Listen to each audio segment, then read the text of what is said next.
ಓಹೋ ಅವತ್ತು last exam ಆಗಿ ಮಧ್ಯಾಹ್ನ ಮೇಲೆ ಬೇರೆ ಮಕ್ಕಳಿಗೆ ಎಕ್ಸಾಮ್ ಇರ್ಬೇಕಾದ್ರೆ ಸ್ಪೆಷಲ್ ಕ್ಲಾಸ್ ಮಾಡುವಂತ ಅವಶ್ಯಕತೆ ಏನು ಕಾಲೇಜಲ್ಲಿ ಇರುತ್ತೆ ಗೊತ್ತಿಲ್ಲ ಸರ್ ನಮಗೆ. ಮಿಸ್ಗೈಡ್ ಮಾಡಿರೋದು ಅದು. ಹೌದು, ಮಿಸ್ಗೈಡ್ ಏನ್ ಮಾಡಿದಾರೆ ನಮಗೆ ಅದರ ಬಗ್ಗೆ ಕ್ಲಿಯರಿಟಿ ಇಲ್ಲ. ಆಗ ಬಂದ್ಬಿಟ್ಟು ಹೊರಟ್ಲು. ಸಂಜೆ ಇಲ್ಲಿ ಬಂದು ಕೇಳಿದ ತಕ್ಷಣ ಬರ್ಲಿಲ್ಲ. ವರ್ಷವರ ಮನೆ ಕೇಳಿದಾಗ ಬರ್ತಾನೆ ಅಂತ ಹೇಳಿದ್ದಾರೆ.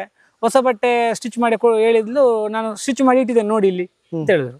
ನಮ್ಗೆ ಕೊಟ್ಟರು ಅದನ್ನು, ಆ ಬಟ್ಟೆನ ಕೊಟ್ಟರು. ಇವ್ರೆ ಅವ್ಳು ಕೊಟ್ಟಿದ್ದಾರೆ, ನಾಳೆ ಹೋಗಿ. ಇಲ್ಲ ಮನೆಗೆ ಬರಲಿಲ್ಲ. ಹೌದಾ, ನಾನು ಅಣ್ಣನಿಗೆ ಫೋನ್ ಮಾಡಿದೆ ನೇತ್ರಾವತಿಗೆ. ಅಣ್ಣ ಮತ್ತೆ ಅಲ್ಲಿ ಎಲ್ಲ ಅವರಿಗೆ ಹೇಳಿದ. ಒಟ್ಟಿನಲ್ಲಿ ಎಲ್ಲ ಸೇರ್ಕೊಂಡ್ಬಿಟ್ರು ಸರ್. ಸುಮಾರು ಒಂದು 8:30 ತನಕ ನಾವು ಆ ಸ್ಪಾಟಲ್ಲಿ ಎಲ್ಲ ಹುಡುಕಿದ್ವಿ. ಒಂದು ರೌಂಡು ಎಲ್ಲ ತುಂಬ ಜನ, 1,000 ಜನ ಮೇಲೆ ಆಗಿರ್ಬೇಕು ಸರ್.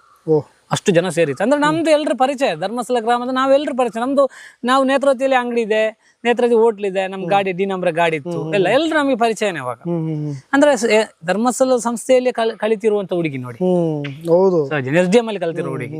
ಎಲ್ರಿಗೂ ಒಂಥರ ಆತಂಕ. ಎಲ್ಲ ಸೇರ್ಬಿಟ್ರು. ಹುಡುಗಿ ಎಲ್ಲಿ ಹೋದ್ರು ಇಲ್ಲ, ಮಳೆ ಜೋರ್ ಬರ್ತಿತ್ತು ಅದಕ್ಕೆ ಮುಂಚೆ ಎಲ್ಲ. ಆ ಗುಂಡಿ ದಾಟ ಆ ಕಡೆ ಹುಡುಕಿಲ್ಲ ನೀವು? ಹುಡುಕಿದೀವಿ ಸರ್. ಹುಡುಕಿದಿರಿ?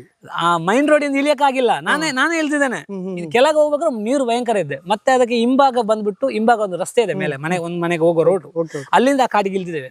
ನೋಡಿದೀರಾ? ನೋಡಿದೀನಿ ಅದು.